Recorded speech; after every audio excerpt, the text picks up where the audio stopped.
Hi everyone, welcome to my channel. So today we would be continuing the CFA Level 2 Economics Chapter 1 discussion. So in this video, we would be studying about interbank market. So what is an interbank market? Interbank market. It is a global network for exchanging currency among professional market participants, such as the dealers from whom the retail clients get the currency quote. So, interbank market is a global network for exchanging currency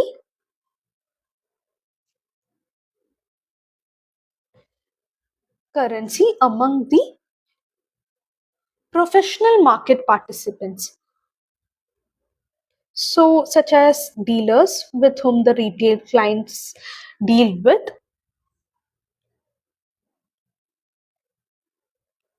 hedge funds, banks, institutional asset managers. So, it is the FX market for professional market participants. So, it includes banks and non-banking entities, like huge non-banking entities. So, it includes banks, hedge funds, then institutional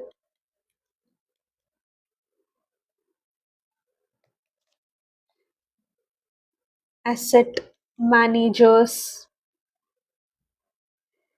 etc.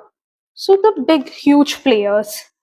Now, why are only huge players there in interbank market?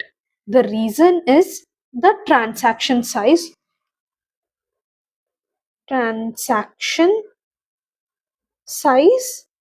or dealing size, which is always greater than 1 million unit of the base currency.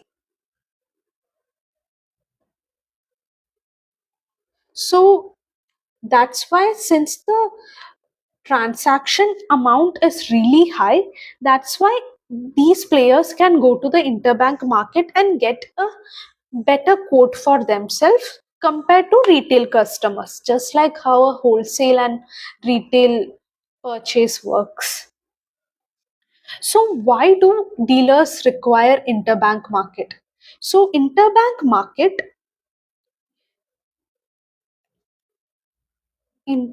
market helps dealers adjust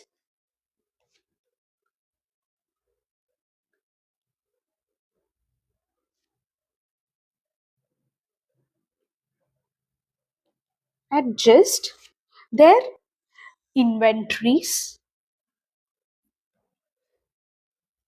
their risk position, because even dealers have to look into their risk position. If they buy a currency that is riskier, they want to offset the risk that they have taken by buying that currency from the client, right? So they'll go to the interbank market. So to adjust risk position, now to distribute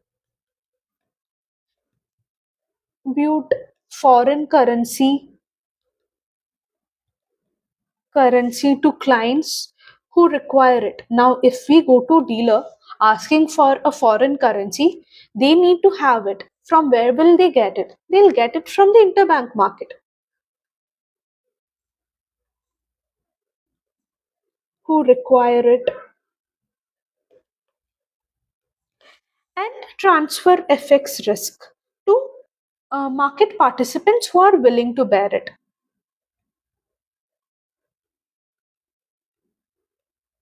So that's why dealers require an interbank market.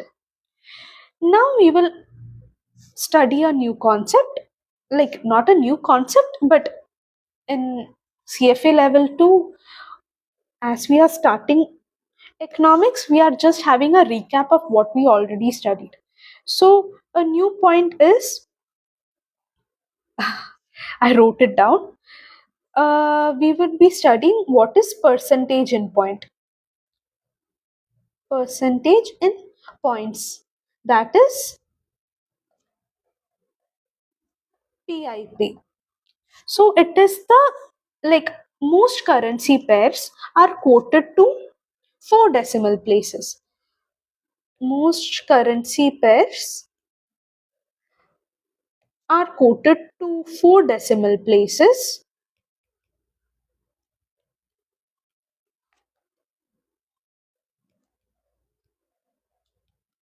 Now, the example, uh, if I take that USD Euro example itself, if the exchange rate is quoted as 1.1552, see, there are 4 decimal point. Now, the fourth decimal point is known as percentage in point. Fourth decimal point is percentage in point. So here this 2 would be the percentage in point, PIP. So in the case of currency quotes with 4 decimal places, the fourth decimal place, this is the percentage in point, PIP. Now again, for everything there is some kind of exception, and in this case the exception is JPY, Japanese yen. So for Japanese yen, the exchange rate is quoted to, exchange rate is quoted to 2 decimal point, 2 decimal point, and that's why the PIP is also 2 decimal point. The second decimal point, that is 0.001. The second decimal point would be the PIP. Okay, so we understood the concept of percentage in point, but now to actually understand the concept we need an example. So let's take an example. So the example would be, let us take USD Euro currency pair, and in this case, we will take the interbank exchange rate quote, interbank market quote, interbank market quote, and dealer's quote. So interbank market quote is given as 1.1549 and 1.1551 bid. This is the bid and this is the offer. So the spread is 2 pip. See the fourth decimal point. What is the difference? From 49 it's going to 51. So 2 pip. The difference is 2 pip. That is 0.0002. Now the dealer's quote for this currency pair is, dealer's quote dealer's quote is given as 1.1548 and 1.1552. So if you look, the difference is 4 pip. So why is that? Because dealer is providing FX service to the clients in order to get a profit, right? That's why dealer's quote is always greater than interbank market quote. is always greater than interbank market quote.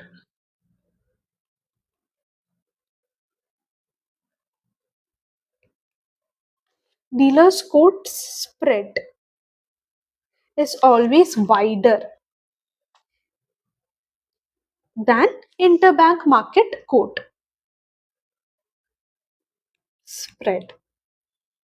Okay, that's what we discussed over here. I wrote it down. Okay, now to understand this better, let us take an example.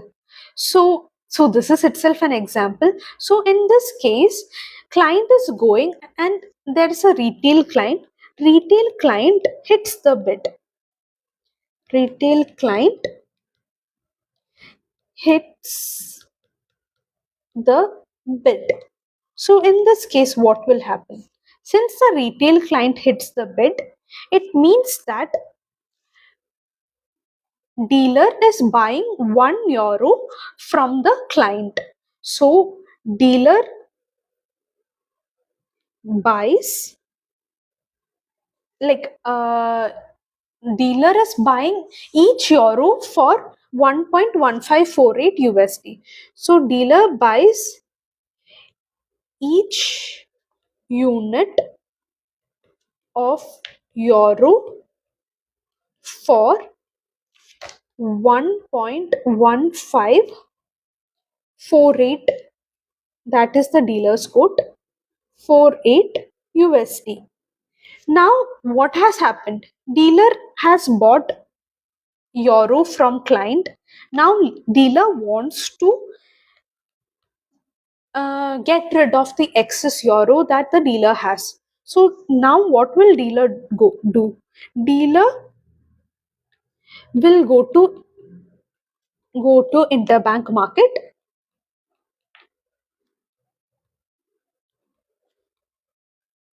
and now in this case dealer will become the client for interbank market. So dealer will hit the bid. So in this case, what will happen? Dealer is going to the interbank market and dealer will hit the bid. It would mean that dealer would sell euro to at interbank market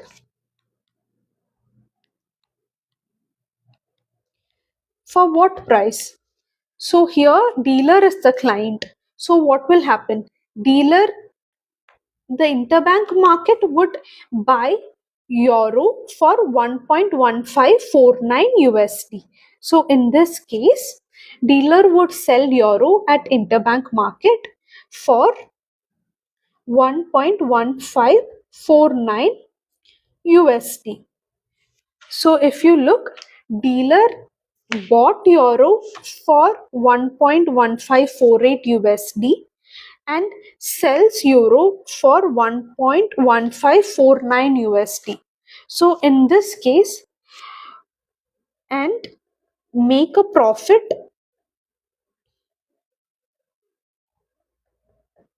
third point, and make a profit of 0.0001 USD, or which is equal to 1 percentage in point 1 pip per euro USD transaction.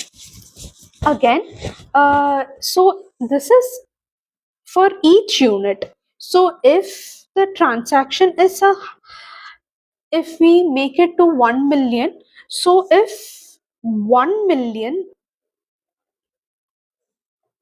euro is bought and sold,